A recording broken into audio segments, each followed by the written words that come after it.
السلام عليكم ورحمة الله وبركاته. دمان ولا لها يوان وضع السلامي جارهان وحربا دائرتي يوثكا إنان سيجار رنتي عن الله الله ومن قلب حقيقة أنا جعل عرورتي أي وذيهين مالما كهر وحاكل انت ودن ككويت نين شيخ هايو سيديتن يدور سنة جري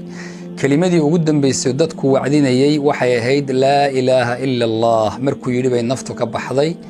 جمعدي هذا قدام بيسي مقالة سيالة واشنطن يدنا وحا كو جيريودي on كنتو كنون آسناي نين وناك سناء والورنجر إسحاق يوسف إساقونا مالما أيو كجري كومو هل مربو عندها كلا قاضي لا إله إلا الله محمد رسول الله بيقول النفتانا كبحضي هذا بوحان ربا إنان إسويدينو ما أنت طبعا مريكان كان نبا كل انتي كوبي براين ليلادو oo dhalinyartu runtii aad ay dadku u jecel yihiin dad badan ay jecel yihiin laakiin waxaan rabaa inaan ku weydiiyo wuxuu ahaa nin famous oo aad iyo aad loo yaqaan wuxuu ahaa nin maal qabeen wuxuu ahaa nin dad badan ay jecel yihiin laakiin su'aashu waxa weeye markaad aakhiro aad tagto oo naftu ay kaad ku dayso wax ma ku qaban doontaa inaad ahayd qof caan oo dadku dhan yaqaanaan wax ma ku qaban doontaa malaayiin inaad haysatay wax ma ku qaban doontaa inay dadku weynuhu ku jeclaayeen oo falowin tiro badan ee dad badan ay ku raaci jireen oo lahayd wax ma ku qaban doonaa waxaan rabaa inaan idhaahdo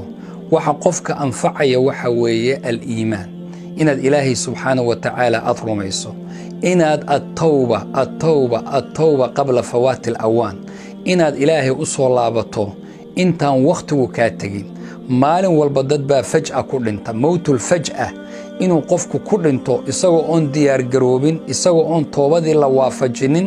qofka mu'minka waxa la yiraahdaa sidaas oo kale ku dhimanayay waxa la yiraahdaa waxay tahay raxmad iyo naxariis iyo afwi iyo sakaraadka oo laga fududeeyay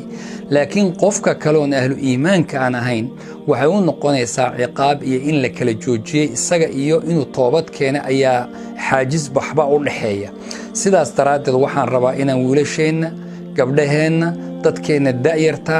ee tirada badan inaan iraahdo waxba adduunka inaad caan noqoto fanaan bay qaar yihiin dad badan baa jecel dad badan baa daba ordaaya iyagoo ilaahay subxaanahu wa ta'aala una jeclayn iyagoo ilaahay subxaanahu wa ta'aala ka xiriir furtay iyagoo salaadiisa aan tukanaynin iyagoo rabbi aan adeecaynin iyagoo rabbi raali gelinaynin jacaylka bin aadam muxuu ku qaban doonaa markaad dhimato qof walba isweydii qabri baa lagu gelin doonaa 2-3 mitir ah oo dadkoo dhanna kaaga soo dhaqaaqi doonaa rasuulkuna wuxuu yiri sallallahu alayhi wasallam kullu yub'athu ala ma mata alayhi qof walba wuxuu ku dhintay baa lagu soo saari doonaa haddaad fanaan tahay oo adigoo heesaya aad dhimato adoo heesi baa qiyaamada lagu soo saari doonaa ilaahay oo malaayiin may ku falowgarayn jireen ku raacsanaayeen haddaad ahayd qof kale oo